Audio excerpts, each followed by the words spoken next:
Seiring meningkatnya jumlah penduduk di Indonesia, kebutuhan beras nasional selalu mengalami peningkatan. Namun demikian, produktivitas lahan sawah yang menghasilkan padi itu belum mencapai potensi maksimal. Untuk itu, PT Natural Nusantara ingin memberikan alternatif solusi untuk mencapai peningkatan produktivitas secara kuantitas, kualitas, dengan tetap menjaga kelestarian lingkungan.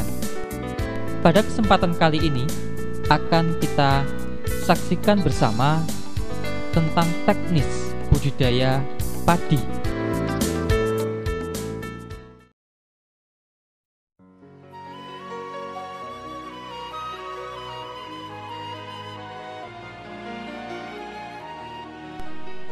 Sebagai persiapan awal, kita siapkan pembuatan persemaian. Untuk membuat persemaian dapat digunakan dengan cara menghitung perbandingan luas tanah untuk pembenihan dengan lahan tanam, yaitu 3:10. Artinya bila sawah seluas 1000 meter persegi, maka bagian sawah untuk persemaian dibutuhkan cukup sekitar 3,5 meter persegi.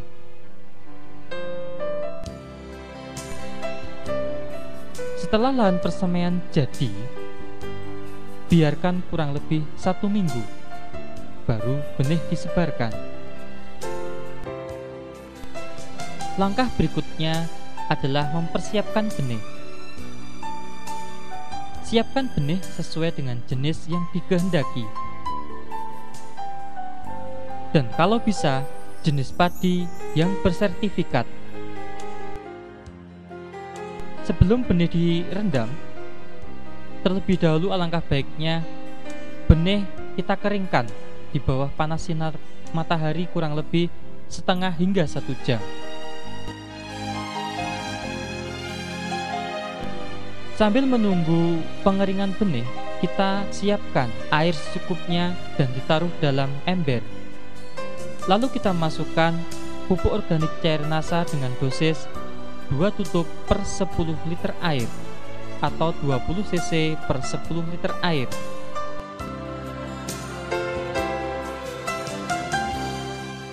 Kemudian masukkan benih yang telah dijemur tadi ke dalam ember atau drum yang telah berisi campuran larutan pupuk organik cair NASA.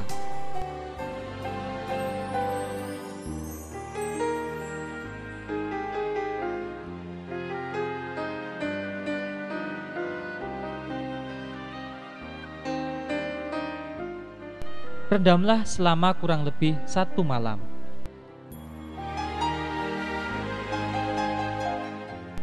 Setelah direndam selama 1 malam, lalu benih ditiriskan dan masukkan ke dalam karung atau bahan lain yang lembab.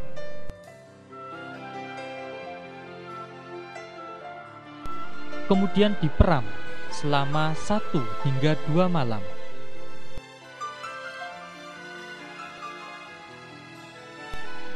Atau salah satu ciri benih siap disemai adalah sudah berkecambah kurang lebih setengah hingga 1 cm.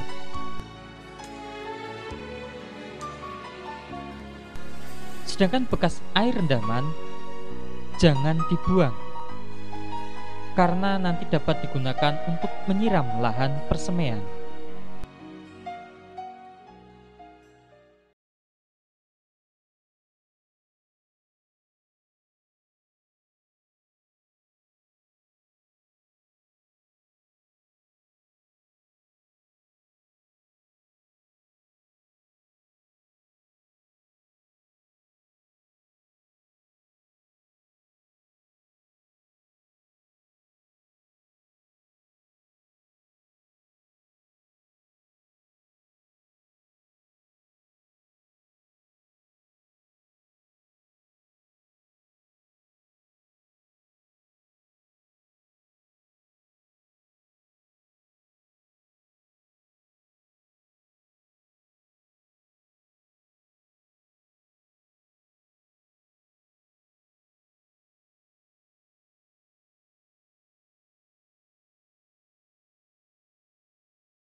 penggalikan dan pemecahan bongkah-bongkah tanah sawah agar sirkulasi air dan udara di dalam tanah itu berjalan lebih baik.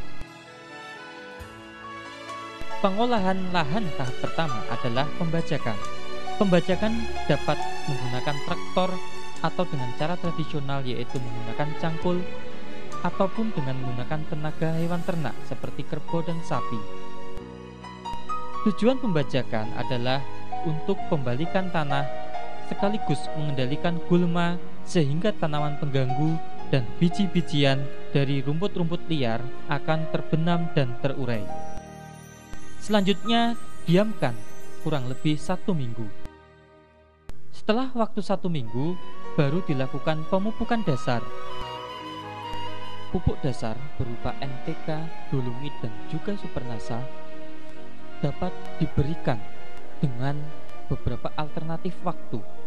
Yang dimaksud adalah NPK, dolomit, dan supernasa sebagai pupuk dasar dapat diberikan pada saat sebelum dilakukan pembajakan pertama, dapat juga diberikan setelah pembajakan pertama, namun dapat juga diberikan pada saat sebelum tanam setelah lahan digaru dan sudah diratakan.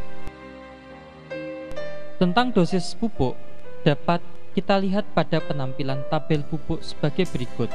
Ada 3 tabel jenis dan dosis pemupukan. Tabel pertama merupakan dosis pupuk dengan potensi hasil panen mencapai 1 hingga 1,2 ton per 1000 meter persegi gabah kering panen.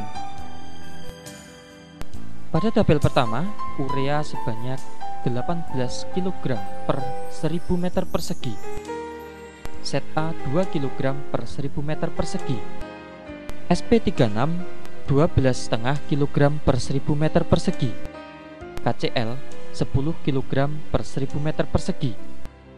Sedangkan dolomit adalah 25 kg per 1000 meter persegi.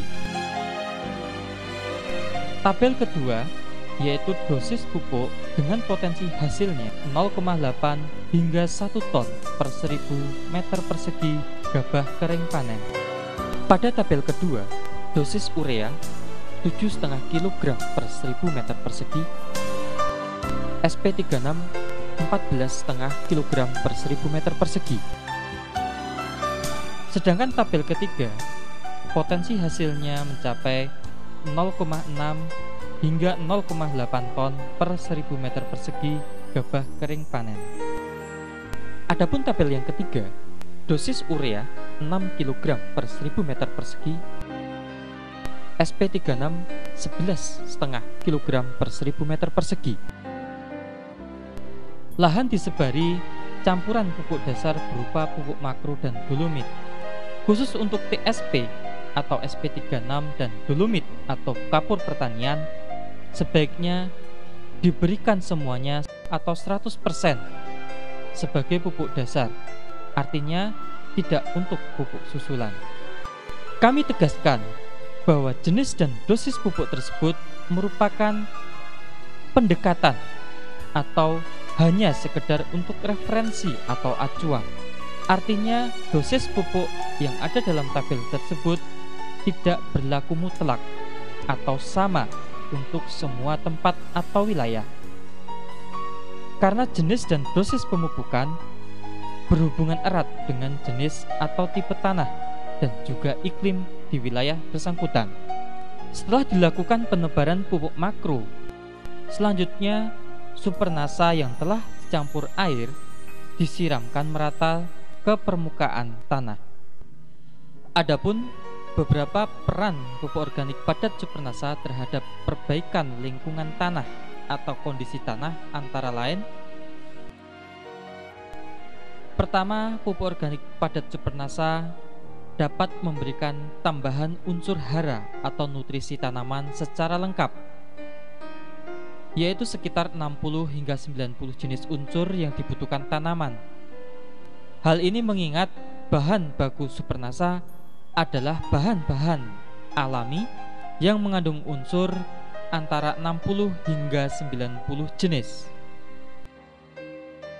Peran yang kedua adalah pupuk organik padat supernasa dapat melarutkan kembali residu atau sisa-sisa pupuk kimia di dalam tanah sehingga dapat dimanfaatkan kembali oleh tanaman. Peran yang ketiga, pupuk organik padat Supernasa dapat memperbaiki struktur dan tekstur tanah sehingga tanah secara bertahap atau berangsur-angsur kembali gembur dan subur. Peran yang keempat, pupuk organik padat Supernasa dapat meningkatkan jumlah populasi, keragaman, dan juga aktivitas mikroorganisme di dalam tanah. Dengan adanya peningkatan populasi, keragaman, dan juga aktivitas mikroorganisme di dalam tanah, maka tanah akan menjadi lebih gembur. Peran yang kelima, pupuk organik padat Supernasa dapat membantu menstabilkan pH tanah sesuai dengan kebutuhan tanaman. Peran yang keenam, bahwa pupuk organik padat Supernasa dapat memberikan tambahan zat perangsang tumbuh alami atau hormon tumbuh alami bagi tanaman berupa hormon alami auksin, giberelin, dan sitokinin.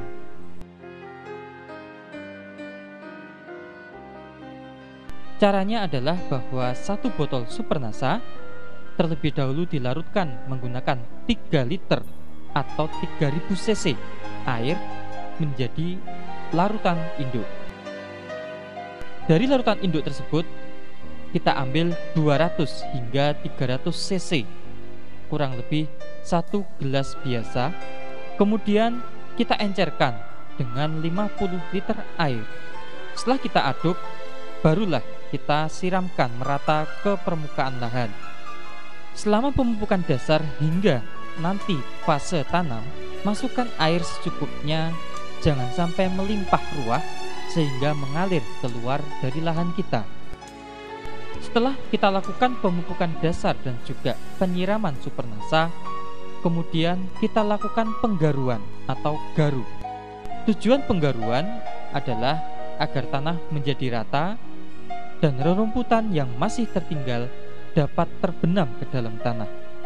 Tanah yang sudah digaru dibiarkan selama 4 hari.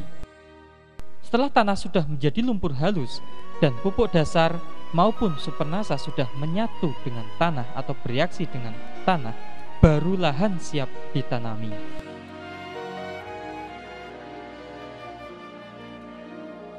Pada proses penanaman bibit, tahap pertama adalah pencabutan bibit, atau dalam bahasa Jawa kita sebut daud bibit. Perlu kita perhatikan bahwa dalam pencabutan bibit haruslah dilakukan secara hati-hati supaya tidak banyak akar yang putus. Syarat bibit yang baik untuk dipindahkan ke lahan penanaman adalah tinggi bibit sekitar 25 cm, memiliki 5 hingga 6 helaian daun, batang bawah besar dan keras, bebas hama dan penyakit tanaman, serta jenisnya seragam.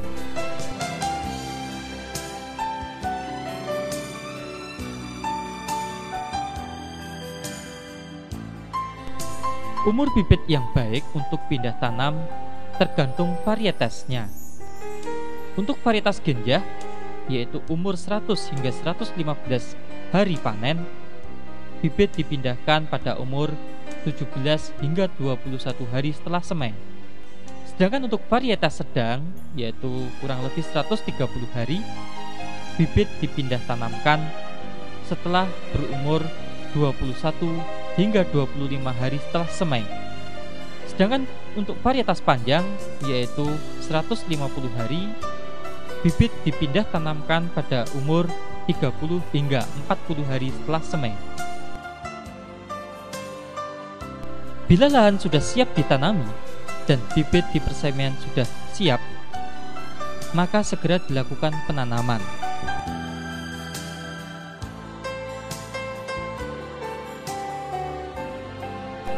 Jarak tanam yang digunakan antara lain adalah 25 x 25 cm atau 30 kali 30 cm. Dengan jumlah bibit yang dimasukkan ke dalam setiap rumpun adalah cukup 2 hingga 3 bibit per rumpun. Pada saat penanaman juga perlu kita perhatikan kedalaman tanam. Umumnya, sebagian besar petani di Indonesia kurang memperhatikan kedalaman bibit atau kedalaman tanam.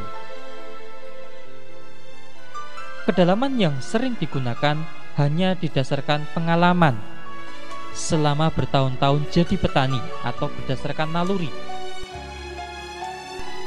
Bibit yang terlalu dalam dibenamkan atau ditanam akan berakibat pada berkurangnya jumlah anakan tanaman.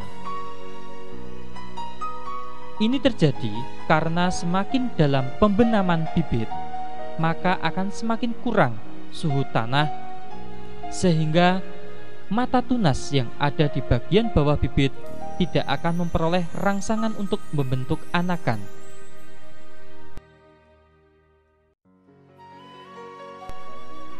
Kedalaman bibit yang baik kurang lebih 5 cm dari permukaan tanah. Tetapi karena prakteknya yang sulit, maka sebagai acuan atau sebagai pedoman bahwa bibit dibenamkan sekitar 2 buku atau 2 ruas jari tangan orang dewasa. Setelah kita lakukan penanaman, penyulaman diperlukan jika ada bibit yang tumbuh kurang baik atau mati.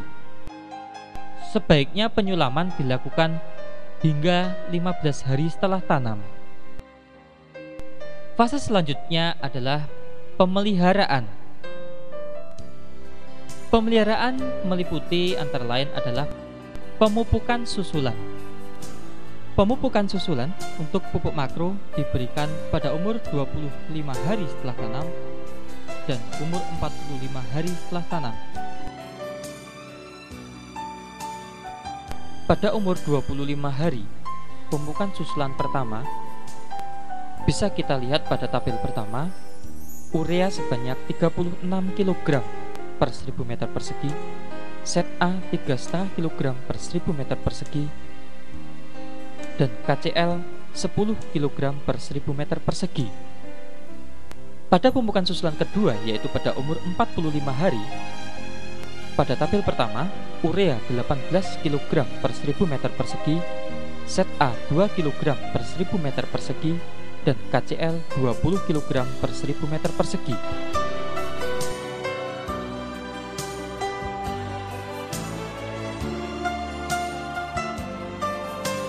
Sedangkan tabel kedua, pada umur 25 hari, pemupukan susulan pertama, urea 15 kg per 1000 meter persegi, KCl 5 kg per 1000 meter persegi. Pada pemupukan susulan kedua, yaitu pada umur 45 hari, urea 7,5 kg per 1000 meter persegi, KCl 10 kg per 1000 meter persegi.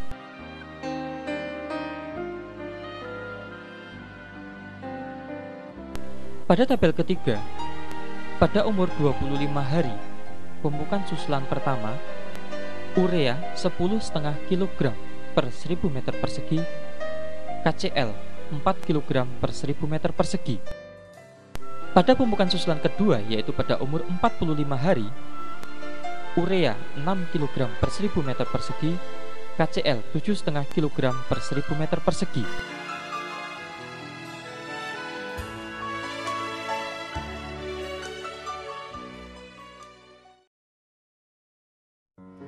Penyemprotan pupuk organik cairnasa dan hormonik yang pertama dilakukan pada umur 15 hari setelah tanam.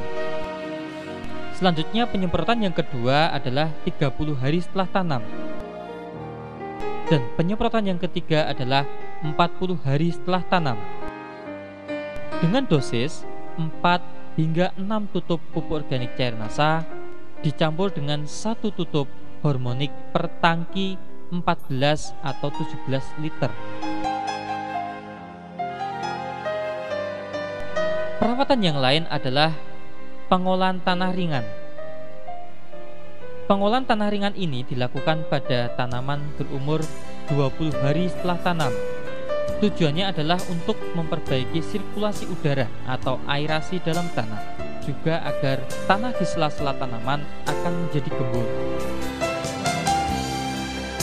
Alat yang digunakan biasanya berupa sorokan, yaitu semacam garpu kayu bergigi paku yang sudah ditumpulkan selebar kurang lebih 15 cm dan diberi tangkai.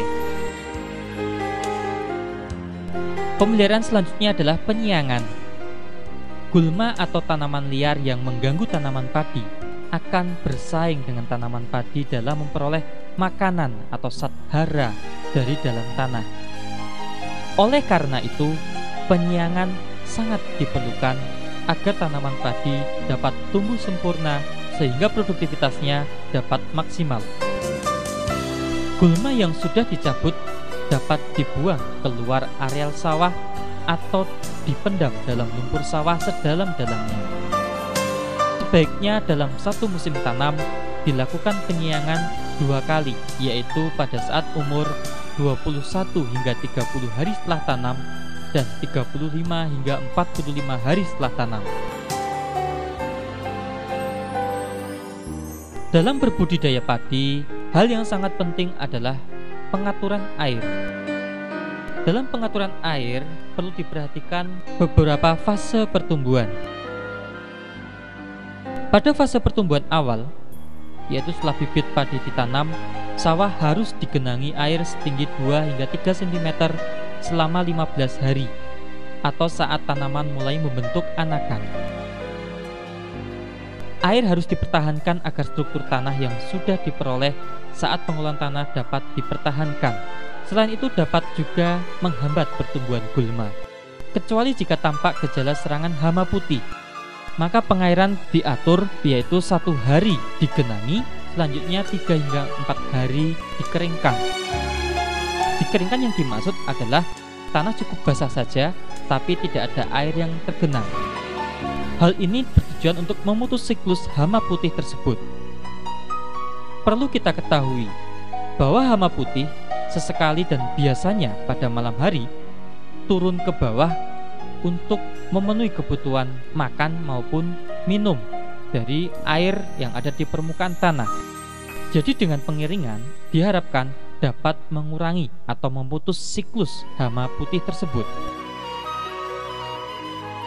Pengaturan air pada fase pembentukan anakan. Pada fase pembentukan anakan, ketinggian air perlu ditingkatkan dan dipertahankan cukup 3-5 cm hingga tanaman terlihat bunting. Bila permukaan air mencapai ketinggian lebih dari 5 cm dari permukaan tanah, hal ini malah dapat berakibat pembentukan anakan atau tunas akan terhambat. Tetapi sebaliknya, jika kurang dari 3 cm, gulma akan mudah sekali tumbuh dan berkembang. Pengaturan air pada fase bunting, yaitu air dibutuhkan dalam jumlah cukup banyak, sehingga ketinggian genangan air pun harus cukup tinggi, yaitu sekitar 10 cm dari permukaan tanah. Kekurangan air harus dihindari pada saat fase bunting ini, karena dapat berakibat kurang sempurnanya pengisian bulir padi, sehingga pada akhirnya banyak pembentukan bulir padi yang gagal atau tidak sempurna dan kurang bernas. Pada fase pembungaan, bila mulai tampak keluar bunga, sawah perlu dikeringkan selama kurang lebih 4 hingga 7 hari. Ini dilakukan supaya pembungaan berlangsung secara serentak. Pada saat bunga muncul serentak, air segera dialirkan kembali sampai ketinggian 5 hingga 10 cm agar tanaman dapat menyerap makanan maupun air sebanyak-banyaknya. Dalam berbudidaya padi, di samping penggenangan juga perlu diperhatikan pada fase-fase pengeringan. Sebenarnya pengeringan yang dimaksud bukanlah kering total, artinya tanah cukup basah dan lembab namun tidak sampai tergenang. Pengeringan hanya dilakukan pada fase pemasakan biji. Tujuan utamanya adalah untuk memperbaiki aerasi tanah, meningkatkan suhu dalam tanah, dan juga meningkatkan penambahan bahan organik oleh jasad renik dan sekaligus mencegah terjadinya busuk akar serta bermaksud untuk mengurangi atau mencegah populasi hama. Sedangkan pada pemasakan biji atau pemasakan bulir padi bertujuan untuk menyeragamkan biji atau bulir dan mempercepat pemasakan bulir padi. Sebagai patokan, pengeringan dilakukan saat seluruh butir padi mulai menguning. Pengeringan jangan dilakukan sebelum semua bulir padi tampak kuning karena dapat berakibat malai padi menjadi kopong atau kosong atau gabuk. Pengeringan ini dilakukan hingga saat padi siap dipanen.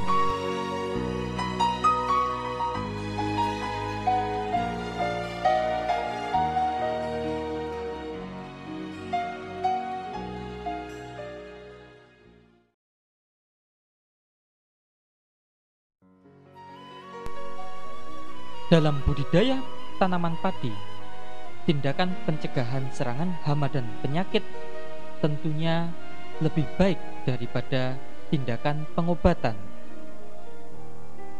Untuk itu perlu dilakukan pengamatan secara cermat dan teratur.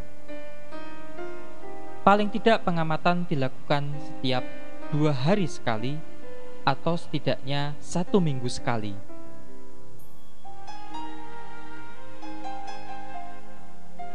Penggunaan produk-produk pengendali hama dan penyakit dari PT NASA seperti Natural Glio, Natural BVR, Pestona, dan Natural Vitura sebaiknya dilakukan sejak fase pembibitan dan juga pada fase awal pertumbuhan secara bergantian berselang-seling, atau bisa digunakan salah satu produk saja sesuai dengan jenis hama yang berpotensi menyerang. Akan lebih baik jika Natural Glio, Natural BVR, Natural Vitura maupun Pestona diberikan secara teratur 1-2 minggu sekali berdasarkan jenis hama atau penyakit yang biasanya berpotensi menyerang tanaman padi di wilayah atau lahan yang bersangkutan.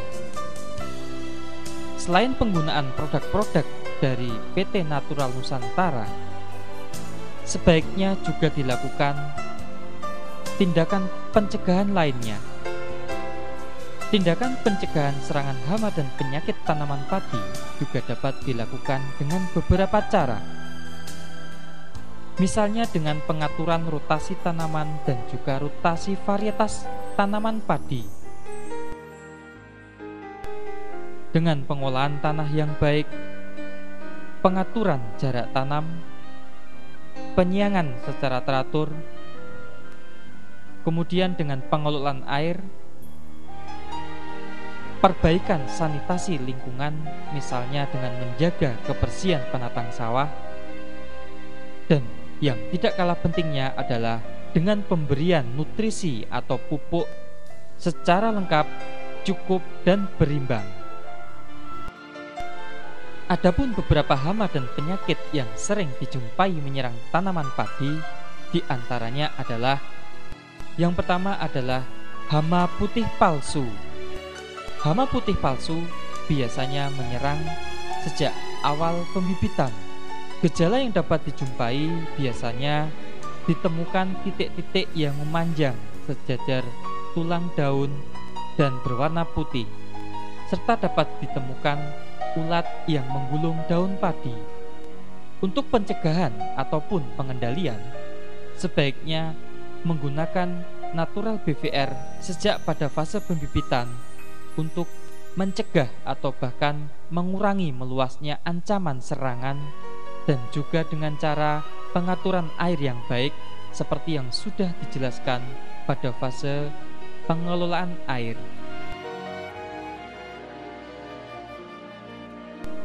Hama yang kedua adalah hama penggerek batang padi.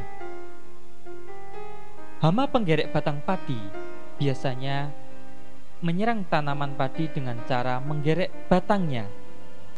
Jika menyerang tanaman padi pada fase vegetatif,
disitulah tempat yang sangat disukai oleh hama wereng.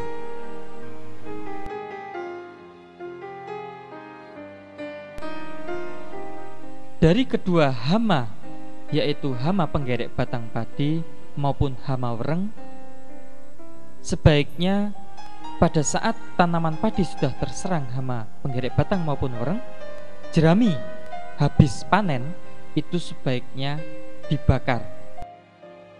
Serta perlu dilakukan pengelolaan air dan pengelolaan tanah dengan baik dan benar.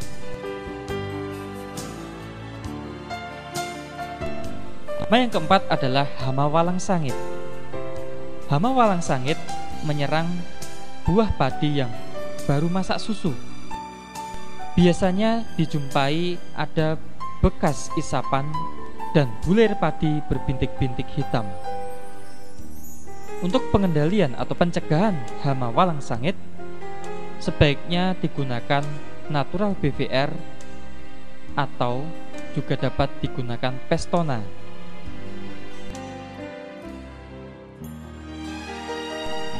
Di samping hama-hama tersebut tadi, kita juga perlu mewaspadai adanya ancaman hama lainnya seperti hama tikus maupun hama burung yang biasa menyerang tanaman padi secara tiba-tiba dan sehingga bisa menyebabkan kegagalan panen. Khususnya hama tikus dapat dilakukan penyebaran atau penebaran musuh alami tikus seperti burung hantu, ular, anjing, maupun kucing.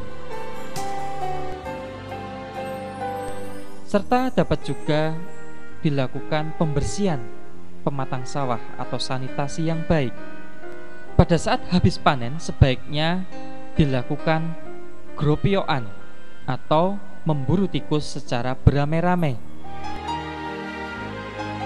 Sedangkan untuk hama burung, cara yang sementara bisa dilakukan adalah dengan cara memasang boneka sawah atau boneka yang mirip orang-orangan yang dipasang di tengah-tengah hamparan padi atau di sekeliling pematang sawah.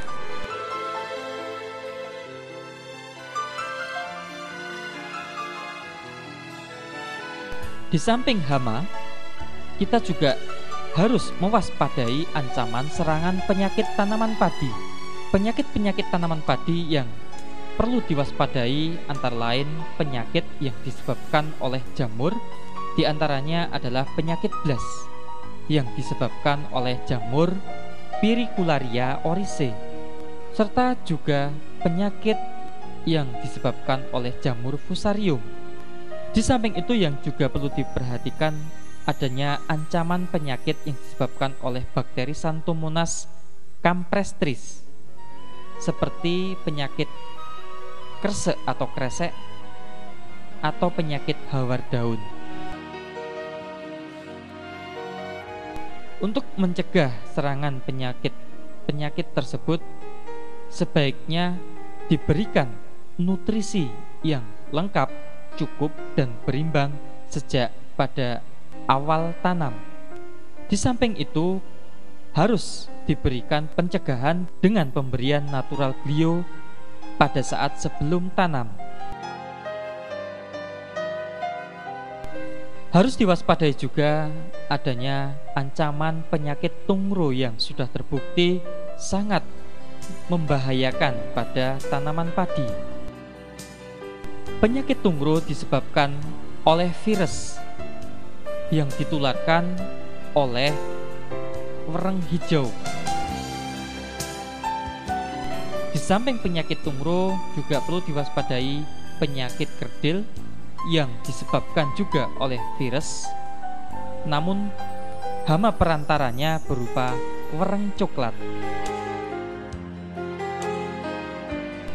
Hal yang sangat penting dilakukan adalah melakukan rotasi tanaman atau rotasi varietas, pemberian nutrisi yang lengkap, cukup, dan berimbang, serta sistem tanam serempak, dan yang terpenting mengendalikan vektornya atau hama perantara, yaitu dengan pemberian natural BPR atau Pestona yang dapat diberikan salah satu saja atau kedua-duanya secara berselang-seling 1 atau 2 minggu sekali.